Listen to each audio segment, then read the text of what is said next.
It's the Kyle Hyman Show on Redeemer Radio. This is Kyle Hyman here with Andrea Sarandi. We've got a lot of saints.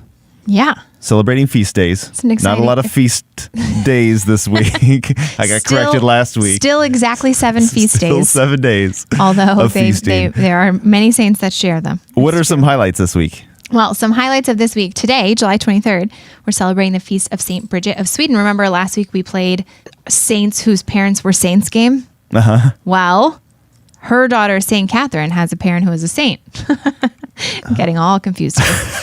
Anyway, St. Bridget and her daughter, St. Catherine, fit into that game. St. Bridget was married to the Swedish king, and they had 8 children together, including St. Catherine of Sweden.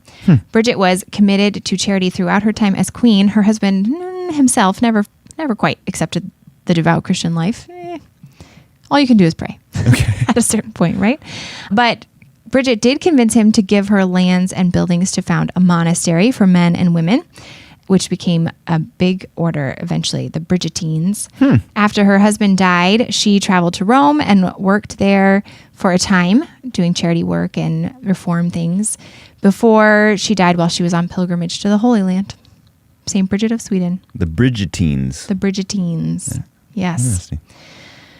Tuesday, tomorrow, July 24th, St. Charbel Marclouf. At the age of 23, he joined a monastery of St. Maron in Lebanon. He took the name Charbel in honor of a 2nd century martyr. He professed final vows in 1853 and was ordained 6 years later.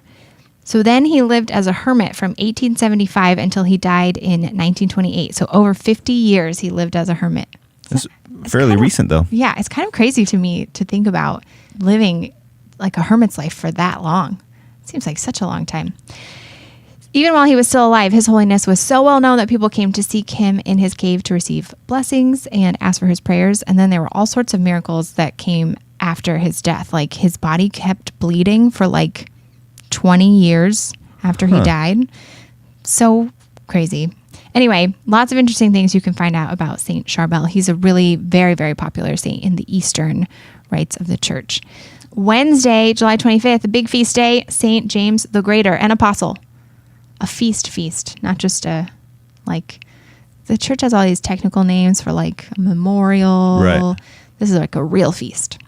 So, James is the brother of John, the beloved / evangelist. James and John were both fishermen before they joined Jesus as the first apostles. James was one of the favored 3 who had the privilege of witnessing the transfiguration, the raising of the daughter of Jairus, and the agony in the garden. Those 3, by the way, who got to see all those things were Peter, James, and John.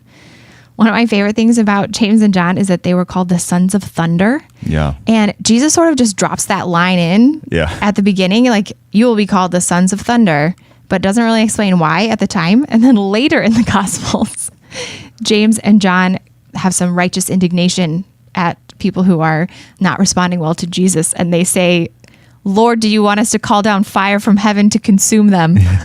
Which is just such a great response. This is our job, right? This is why you hired us. I could only hope that I would say something so eloquent in my righteous indignation as, Lord, do you want me to call down fire from heaven to consume them? Certainly. For the record, Jesus is like, you guys are dumb, shut up. But they do say it, and it's funny. James was apparently the first of the apostles to be martyred. Acts tells us that King Herod had James killed very early on as a way to please the Jews. So anyway, happy feast day on Wednesday to all the James, Jims, Jacobs, and Santiagos out there. Also, just a little heads up, Wednesday at noon, we'll talk about this with Bishop Rhodes. It's on the agenda. Very exciting. Wednesday, by the way, is also the exact 50th anniversary of Humanae Vitae. Yeah. So be keeping that on your radar. We'll be talking about it more. Thursday is the Feast of Saints Joachim and Anne.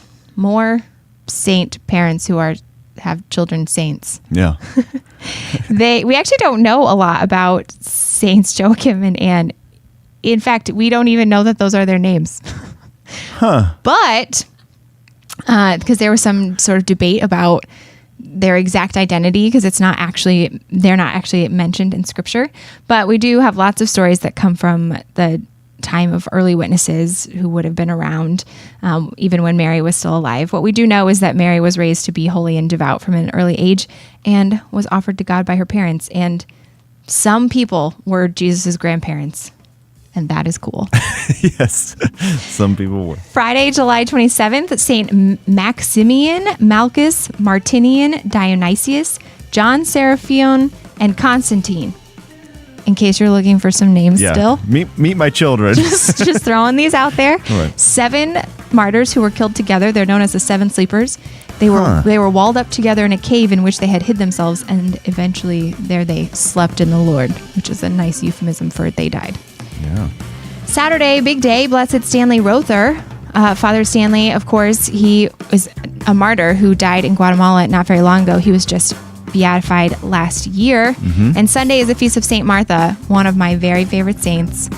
She gets a bad reputation for her busyness, but hey, she did the work of the Lord. There you go.